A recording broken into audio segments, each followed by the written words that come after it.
नवरात्रि हम लोग क्यों मनाते हैं? आइए जानते हैं ये दो कथाओं के अनुसार। शक्ति उपासना का पर्व नवरात्रि क्यों मनाया जाता है और माँ दुर्गा की आराधना क्यों की जाती है, इसको लेकर दो प्रथाएं प्रचलित है।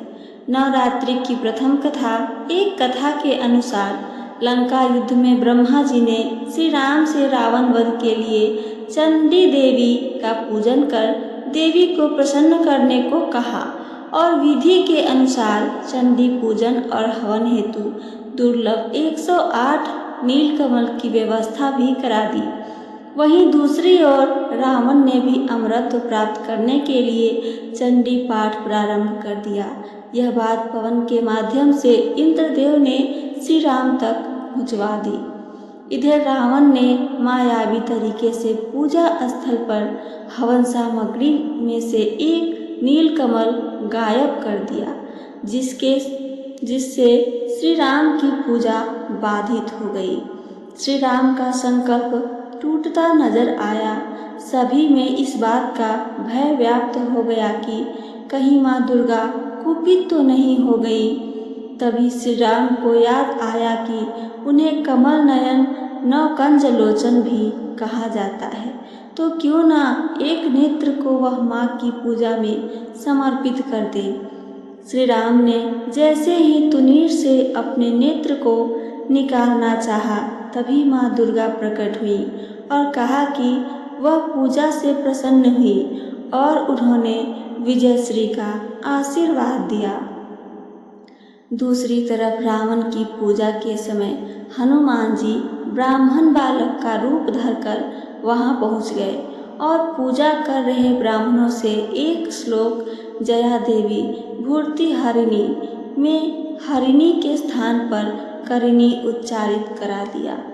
हरिणी का अर्थ होता है भक्त की पीड़ा हरने वाली और करिणी का अर्थ होता है पीड़ा देने वाली। इससे माँ दुर्गा रावण से नाराज हो गई और रावण को श्राप दे दी। रावण का सर्वनाश हो गया। नवरात्रि की द्वितीय कथा क्या है, आइए वो भी सुनते हैं। एक अन्य कथा के अनुसार महिषासुर को उसकी उपासना से खुश होकर देवताओं ने उसे अजेय होने का वरदान दिया था। उस वरदान को पाकर महिषासुर ने उसका दुरुपयोग करना शुरू कर दिया और नरक को स्वर्ग के द्वार तक विस्तारित कर दिया। महिषासुर ने सूर्य, चंद्र, इंद्र, अग्नि, वायु, यम, वरुण और अन्य देवताओं के भी अधिकार छीन लिए और स्वर्गलोक का मालिक बन बैठा वो खुद।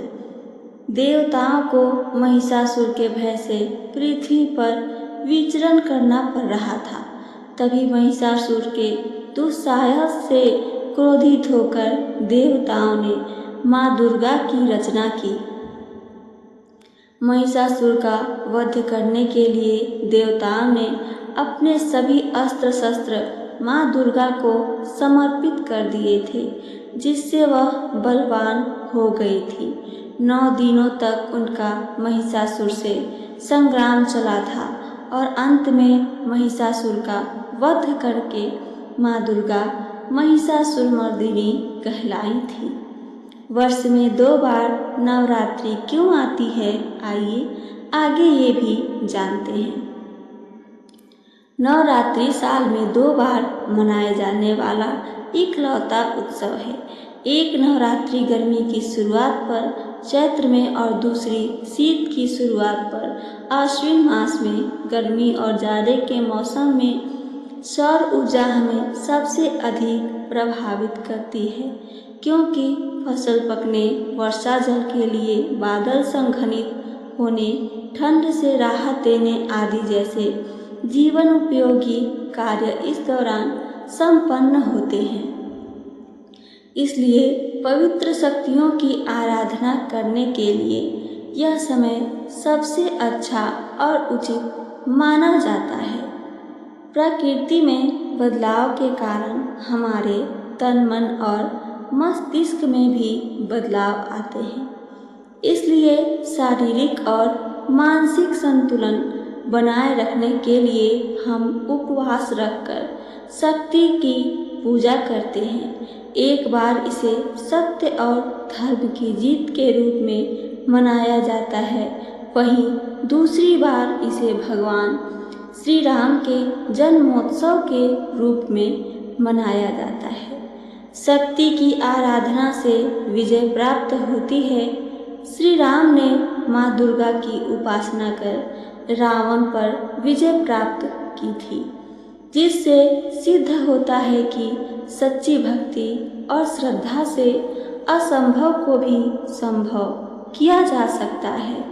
अहंकार का नाश निश्चित ही होता है। महिषासुर जैसे अत्याचारी का अंत भी माँ दुर्गा के हाथों हुआ, जो यह सिखलाता है कि अधर्म और अहंकार की उम्र सीमित होती है, छोटी होती है।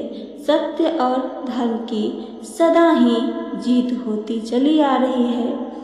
नवरात्रि आत्मशुद्धि और शक्ति अर्जन का पर्व है। यह पर्व हमें आध्यात्मिक, मानसिक और शारीरिक शुद्धि का अवसर देता है, जिससे हम जीवन में संतुलन और सकारात्मक ऊर्जा प्राप्त कर सकते हैं। नवरात्रि प्रकृति और ऋतु परिवर्तन का भी एक उत्सव है। यह काल हमारे शरीर और मस्तिष्क को एक नए मौसम के अनुकूल ढालने का अवसर प्रदान करता है।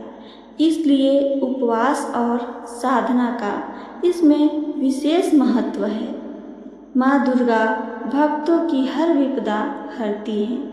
जो भी सच्चे मन से शक्ति की आराधना करता है, वह भय मुक्त होकर जीवन में सफलता को प्राप्त कर सकता है। तो ये थी मेरी आज की 2 कथा और इससे जुड़ी जानकारी।